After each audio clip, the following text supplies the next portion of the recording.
Subscribe करें मेरे channel को और साथ ही बेल आइकन को दबाना बिल्कुल ना भूलें ताकि आपको हर वीडियो का अपडेट। आज कर्नाटक के मुख्यमंत्री श्री सिद्धारमैया अपने मंत्रियों और अधिकारियों के साथ थायर मैदान बसव कल्याण पहुँचे। विशाल जनसमूह ने सभा भवन में अपने मुख्यमंत्री का स्वागत किया। मुख्यमंत्री सिद्धारमैया ने लिंगायत समुदाय पर विशेष रूप से संबोधित किया और भविष्य में कर्नाटक सरकार द्वारा उनकी लाभ योजनाओं के बारे में बात की। वर्तमान में उन्होंने श्री बसवेश्वर महाराज की घोषणा की। दुनिया में संसद गठन के लिए एकमात्र व्यक्ति हैं। आगे उन्होंने कहा कि बासवन्ना दुनिया में प्रतिष्ठित व्यक्तित्व हैं। कई मंत्री, विधायक, लिंगायत संत साधु, लिंगायत प्रसिद्ध व्यक्तित्व इस कार्यक्रम में शामिल हुए थे। हर किसी ने सीएम योजनाओं की घोषणा की सराहना की है और लिंगायत समुदाय के पक्ष में उनकी सरकार की नीतियां। आखिरकार सभी लिंगायत समुदाय के नेताओं और बसव कल्याण निवासियों ने अपने सीएम को बहुत बहुत धन्यवाद दिया कि वह बसवेश्वर महाराज की हमारी अनुष्ठान भूमि पर आए। कृपया हमारे वीडियो को लाइक करें और दोस्तों को शेयर करें। धन्यवाद। ನಾನು ಬಹಳ ದಿನಗಳನ್ನು ತಗೊಳ್ಳಿಲ್ಲ, ಮುಂದಿನ ಕ್ಯಾಬಿನೆಟ್ನಲ್ಲೇ ವಿಚಾರವನ್ನು ಮಂಡಿಸಿದಾಗ ಎಲ್ಲ ಸಚಿವರು ಕೂಡ ಕ್ಯಾಬಿನೆಟ್ ಸಚಿವರು ಒಕ್ಕೊರಲಿನಿಂದ ವಿಶ್ವಗುರು ಬಸವಣ್ಣನವರನ್ನ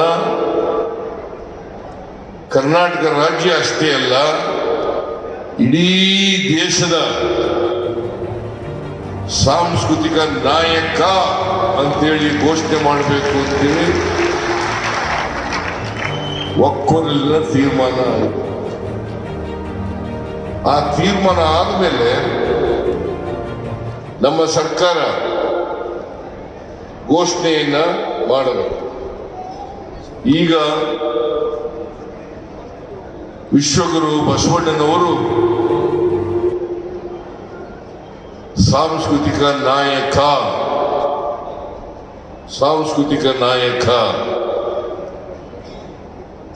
ಇಡೀ ಕನ್ನಡಿಗರ,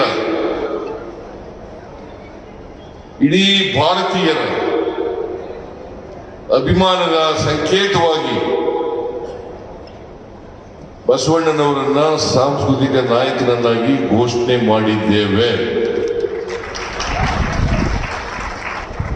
ಇದಾದ್ಮೇಲೆ ವಿಧಾನಸೌಧದಲ್ಲಿ ಗೌರವ ಚನ್ನಬಸಪ್ಪನವರು ಕೂಡ ಇದ್ರು. ಹೊಟ್ಟೋದ್ರ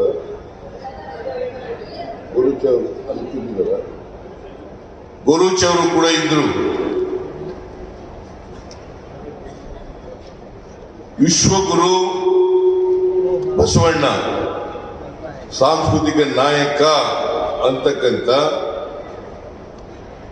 ಎಲ್ಲ ಸರ್ಕಾರಿ ಕಚೇರಿಗಳಲ್ಲಿ, ಶಾಲಾ ಕಾಲೇಜುಗಳಲ್ಲಿ ಬಸವಣ್ಣನವರ ಭಾವಚಿತ್ರ ಇರಬೇಕು. ಯಾಕಂತಂದ್ರೆ ಬಸವಣ್ಣನವರನ್ನ ನೋಡಿದ ತಕ್ಷಣ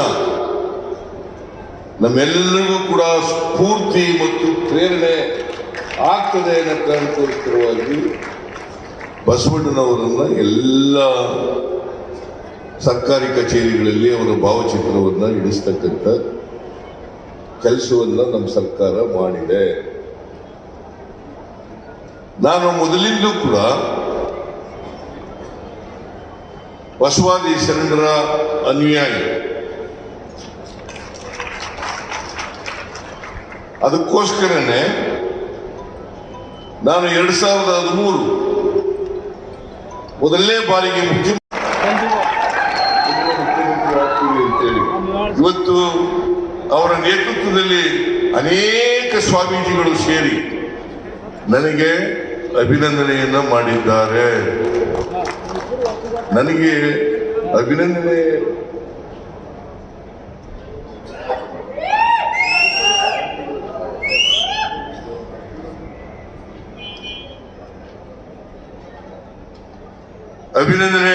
ಮಾಡಿದ್ದಾರೆ. ನಾನು ಅದಕ್ಕೆ ಪೂಜ್ಯ ಎಲ್ಲ ಸ್ವಾಮೀಜಿಯವರಿಗೆ ಮತ್ತೆ ಎಲ್ಲ ರಾಜಕೀಯ ಮುಖಂಡರುಗಳಿಗೆ ನಾನು ವಿನಯಪೂರ್ವಕವಾದಂಥ ಕೃತಜ್ಞತೆಗಳನ್ನು ಸಲ್ಲಿಸಲಿಕ್ಕೆ ಬಯಸ್ತಾ ಇದ್ದೇನೆ. ನನಗೆ ಬಸವಣ್ಣನವರನ್ನ ಸಾಂಸ್ಕೃತಿಕ ನಾಯಕ ಅಂತ ಮಾಡಿದದ್ದು ನನಗೆ ಸಲ್ತಕ್ಕಂಥದ್ದಲ್ಲ, ಇಡೀ ಕನ್ನಡಿಗರಿಗೆ 7 ಕೋಟಿ ಕನ್ನಡಿಗರಿಗೆ ಸಲ್ಲಿಸ್ತಕ್ಕಂಥ ಗೌರವ ಅಂತಕ್ಕಂಥ ಮಾತುಗಳನ್ನು ಹೇಳಲಿಕ್ಕೆ ಬಯಸ್ತಾ ಇದ್ದೇನೆ. ನನಗೆ ಈ ಸೌಭಾಗ್ಯ ಸಿಕ್ತಲ್ಲ ಅಂತಕ್ಕಂಥದ್ದೇ ದೊಡ್ಡ ಅಭಿನಂದನೆ ಅಂತಕ್ಕಂಥ ಮಾತುಗಳನ್ನು ಹೇಳಲಿಕ್ಕೆ. ಸೌಭಾಗ್ಯ ಸಾಂಸ್ಕೃತಿಕ ನಾಯಕ ಬಸವಣ್ಣವರನ್ನ ಸಾಂಸ್ಕೃತಿಕ ನಾಯಕ ಅಂತ ಮಾಡ್ತಕ್ಕಂಥ ಅವಕಾಶ ಸಿಕ್ತಲ್ಲ, ಇದೇ ನನ್ನ ಸೌಭಾಗ್ಯ, ಇದೇ ನನ್ನ ಸೌಭಾಗ್ಯ ಅಂತಕ್ಕಂಥ ಮಾತುಗಳನ್ನ. ಈಗ ನನಗೆ ಇದು 2ನೇ ಸಾರಿ ಅಭಿನಂದನೆ ಮಾಡ್ತಾ ಇರೋದು. 1ನೇ ಸಾರಿ ಆಗ ಈಶ್ವರ್ ಖಂಡ್ರೆ ಕೂಡ ಇದ್ರು, ಶ್ಯಾಮನೂರು ಶಿವಶಂಕರ್ ಕೂಡ ಇದ್ರು, ಕೂಡ ಬೆಂಗಳೂರಿನಲ್ಲಿ ಅರಮನೆಯಲ್ಲಿ ಬಸವಣ್ಣವರ ಫೋಟೋವನ್ನ ಎಲ್ಲ ಸರ್ಕಾರಿ ಕಚೇರಿಗಳಲ್ಲಿ ಇಟ್ಟಿದ್ದಕ್ಕೆ ನನಗೆ ಮೊದಲು ಅಭಿನಂದನೆಯನ್ನು ಮಾಡಿದ್ರು.